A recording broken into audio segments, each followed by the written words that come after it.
Welcome to the Monetization Show Podcast, where we talk to the greatest minds in media, tech, and telecommunications. This show explores strategies and lessons for driving profitable growth with direct-to-consumer business models.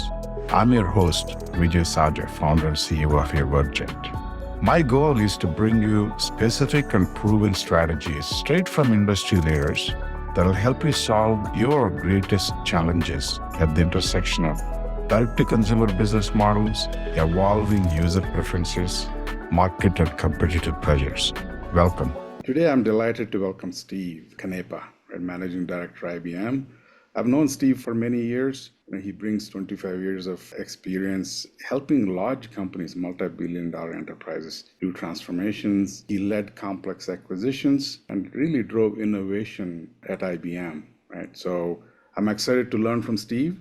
I'm sure it will be informational to all of you. Steve, first question, why did you agree to do this podcast? First of all, it's great to see you, Vijay. Always good to be together. And I think that's a pretty easy answer, which is I always look forward to speaking to you. I know the good work you guys do in the industry and the fact that you've always been on the front end of transformation, which is where I like to spend a lot of my time. I think we've reached a point, especially kind of under this broader topic of monetization, where customer experience and monetization are really deeply related for firms in the industry as they're thinking about how they create value. So I'm looking forward to the discussion. Thank you so much. Thanks again. I really appreciate it. So there's been acquisitions and mergers and acquisitions in the industry, the notable one being Warner Brothers Discovery. I know you've been involved with the media industry from your ECLA days. I remember you and I talked about how over the last 30 years, how we have seen this whole industry change a few times over the last 30 years. What are your thoughts on what's driving this M&A activity?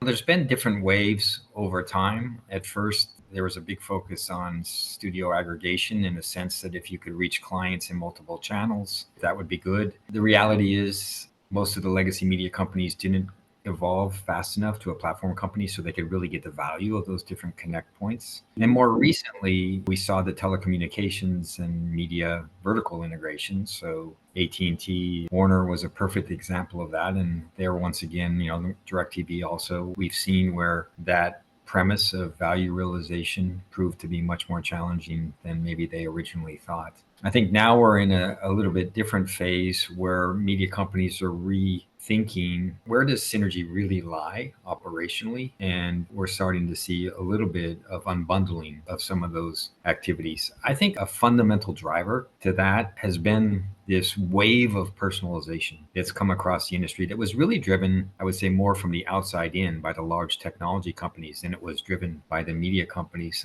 Just this last weekend, the NFL is a great example. They just kicked off the season this week. We saw a game on Thursday night. We saw a game on Friday night. We saw a number of games on Sunday. There was a Sunday night game. There was a Monday game. Almost all of those were on different distribution platforms. And I think part of the challenge that we've now reached is from a consumer standpoint, the complexity has grown so dramatically that it's going to cause another phase of rethink amongst the leaders in the industry trying to sort out how they do that. We saw that with Fox, in fact. They've tried to pull together now a consortium around the rights that are owned by three of the players in the industry. So I think we're going to continue to see the models evolve.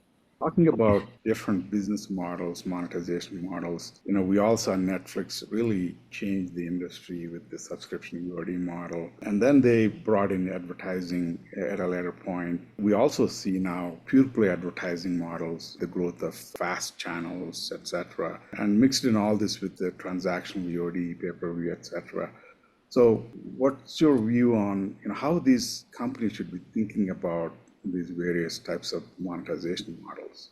If there's one thing that's constant in the industry, it's change. And having lived through a number of these phases, first probably starting back in the mid-90s when the analog to digital phase happened. If you think about the dynamics, kind of the forces that shape the industry, you never bought an album based on what music label put it out. You didn't go to a theater to see a movie based on what studio produced it. You wanted to see that brand or that band, and you wanted to connect with that content. And then, when we went in the 2010 phase, we went from the next phase from digital, which now digital opened up all kinds of new distribution models, which you just talked about, including mobile and social got introduced. Then we went to personalization, 2010, where it was all around analytics, machine learning. The hyperscalers came in at scale, and we had A/B testing at scale so we could personalize things. So there's been a shift, kind of the form the content takes. But if you abstract a little bit from that, through that entire like complex transformation, there's three ways to make money in the industry.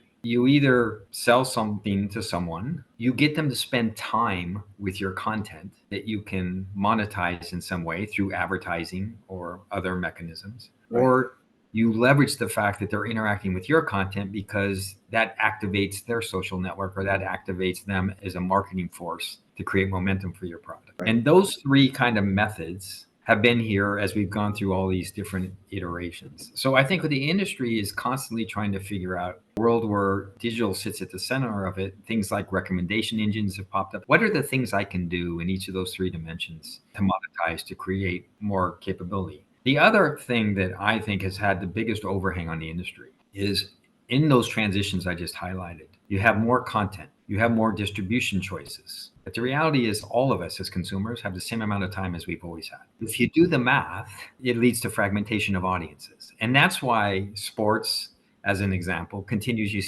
see the skyrocketing rights in sports, but even sports, back to the point I made a moment ago, now that distribution is so complex for the average consumer, that's becoming, I believe, non-sustainable in the current environment that it's in. So these forces are continuing to act on the industry. And I think staying very clear of thought, like how you create a unique value prop for a customer. I mean, the one thing we learned through all the work we did with all the media companies, the telcos, was every consumer now comes into an interaction with an expectation that that consumer experience is going to be as good or better than their best experiences they've had with other brands. And when you encounter something less than that, you face switching costs, you face churn, etc. So finding this balance between compelling customer experience and then the right balance of how you're going to monetize in those various alternative methods, I think is kind of where we are today. That's great advice, Steve. And so really the expectation of consumer has changed, right? And even generationally, if you look at the new generation of consumers, like your kids, my kids, they don't know what it means to call somebody to get something, right? It's all through interaction, the app, etc. Right? So the expectation has changed, and the type of experience they expect is also changed. If companies don't change the way they do things, they may lose an entire generation of users. Right? So that's one. And the other one is also equally important, right? It's really optimizing what's the value you're providing, what's the value you expect from the consumer, right? Really finding that balance, which everybody's trying to do, is a great advice. There's been a lot of talk about AI in general, AI, ML, and generative AI. What do you think? How much of this is hype versus reality? What impact it's going to have on this industry? Yeah, I think it's equal parts hype and reality probably at the moment. I believe the trough of disillusionment is coming closer, that some of these great ambitions are going to prove a little bit more difficult than maybe some folks thought. I think the lens you have to put over it to analyze it or to think about what real meaning it has is kind of the value chain of the industry. So production, distribution, marketing. If you think in terms of those core elements of the business, obviously, back to my point on fragmentation, digital created enormous new volumes of content because it was easier to do it. I remember projects with Pixar back in the early 2000s where we created open architecture with Linux and allowed digital effects to be created anywhere in the world. Then I was on Digital Domains board at the time. And the reality was that changed not just the technology in industry, but the business model in the industry. And I think in production, we've been using AI in tools, whether it's tone analyzers or whatever, in production or color correction. I mean, it's not that using AI in the production process is new. It's the other part of the equation, which is now you can produce dramatically more content and higher quality content than you could in the past, maybe through a prompt. Maybe you don't even have to be an artist per se to do it any longer. So that has massive, I think,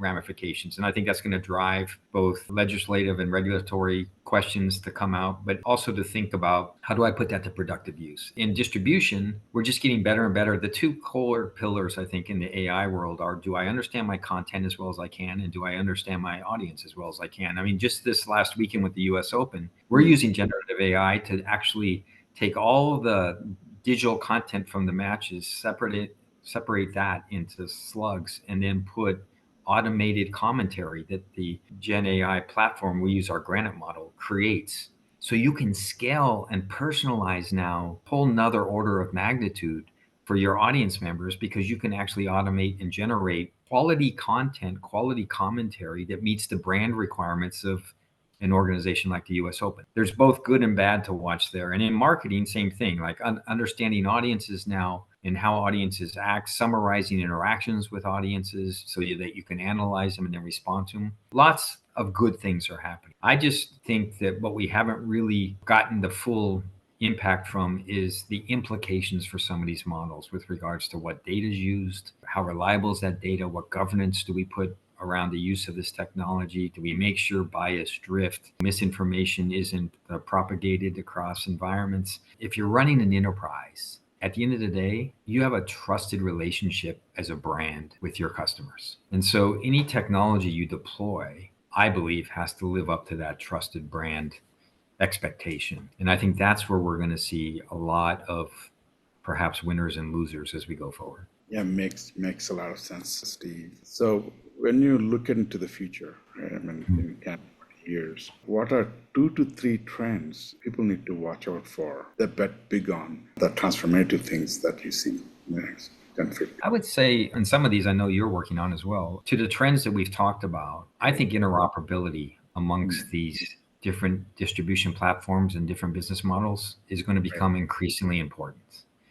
Just like in the old days, think about the studio world where theatrical was a very staged distribution. First, you released it in theaters, and then you released it into pay-per-view windows, then you licensed it onto broad distribution. Ultimately, it got to a home video window.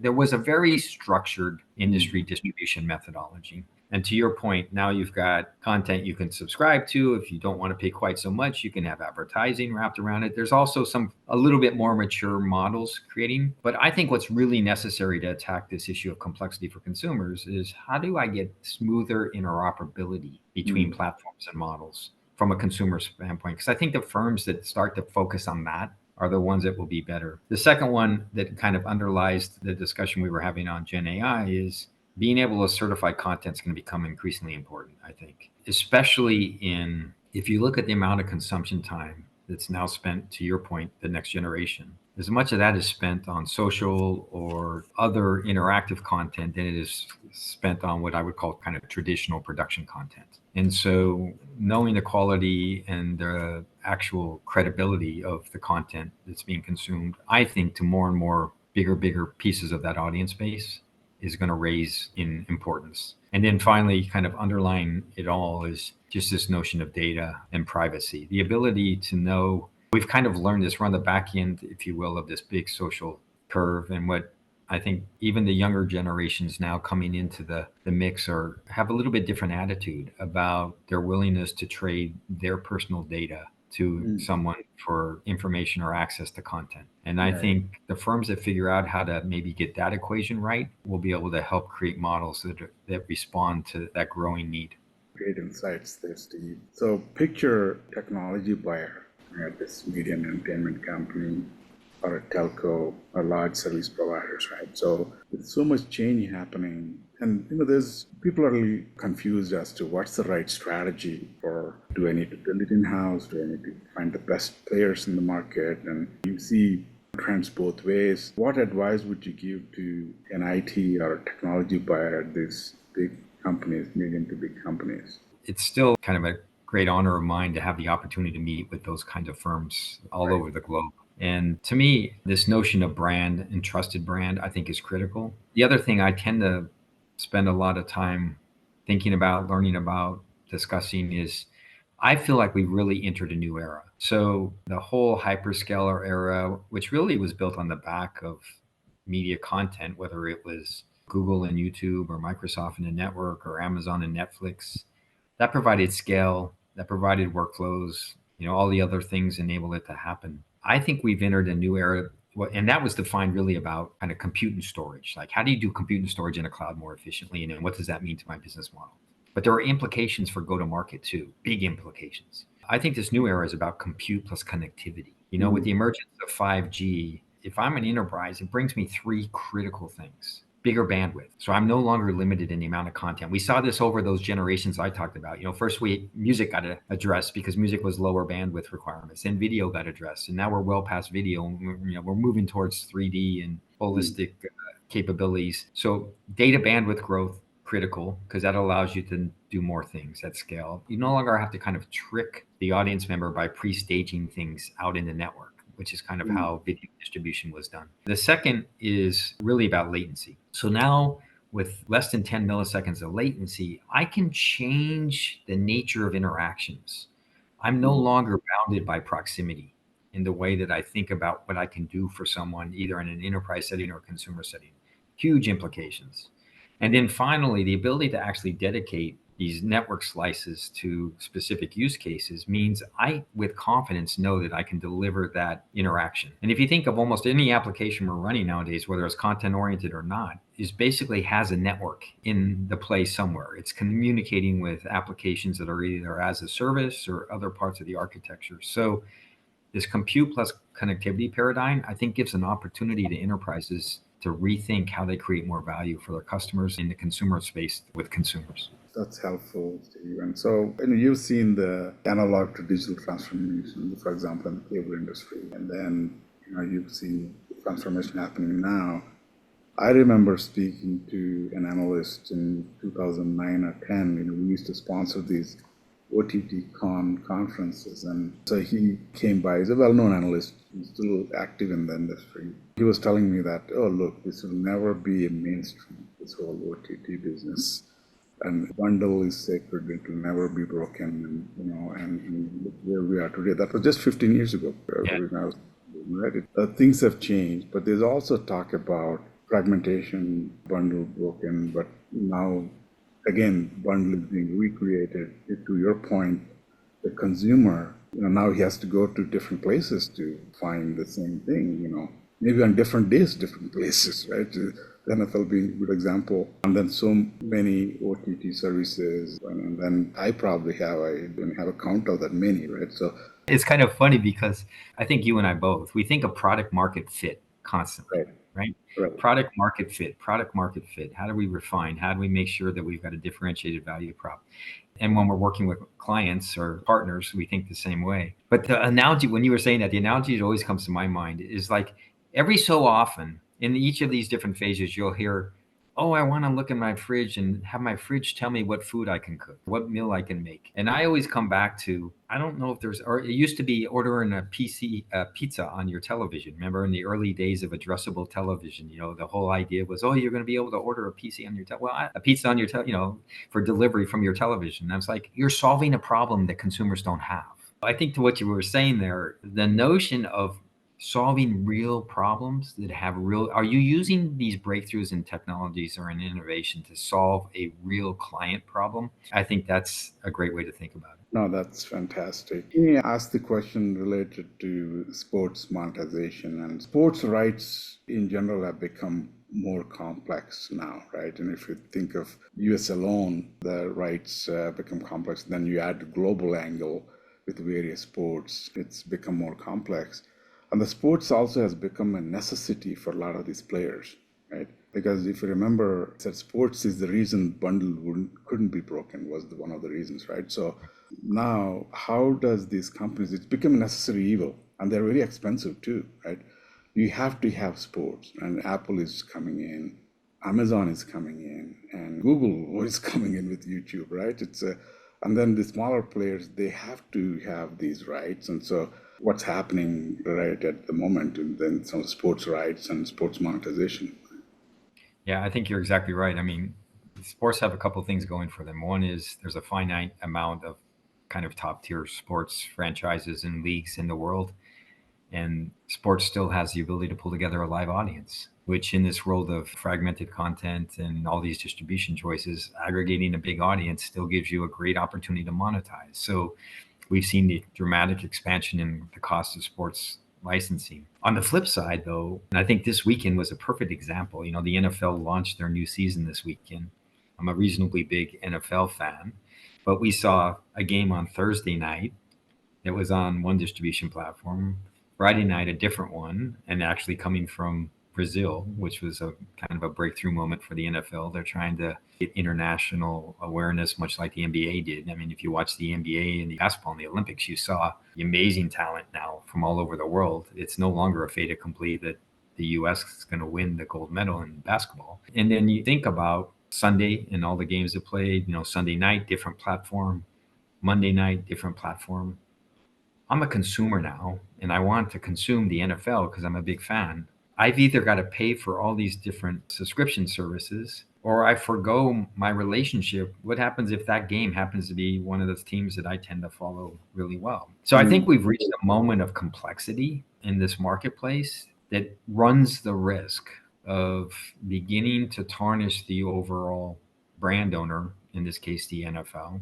We've seen some interesting things. We'll see how it plays out. 3 of the major rights holders have said that they're going to aggregate a new distribution platform. My friends at Fox are in the middle of that. We'll see how that plays out. But I do think there's a real issue now with consumer complexity. And how do I keep my affinity with the NFL as a brand? And when on any given week, the teams that I may want to watch the most are going to be on a platform that I don't happen to subscribe to at the moment. And even as a Sunday ticket holder, I can tell you, I just went through an experience yesterday where getting my Blu-ray player app, even though it appeared to be the right app and everything, wouldn't function with my television set. And I ended up spending an hour of one of the games on the call with the call center trying to sort out why the as advertised application wouldn't load.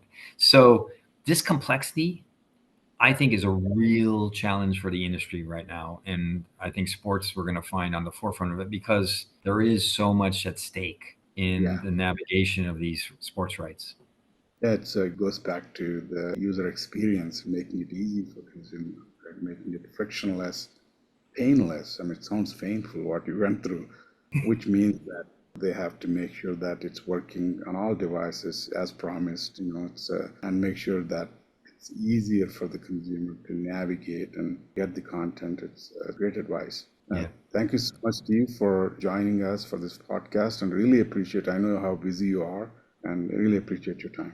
My pleasure to be with you. Great conversation. Look forward to getting together again soon. Yeah, absolutely. Okay. Thank you, Steve. Thank you for tuning into the Monetization Show. I hope you found today's episode insightful and that it inspired you with ideas that could power your next big move.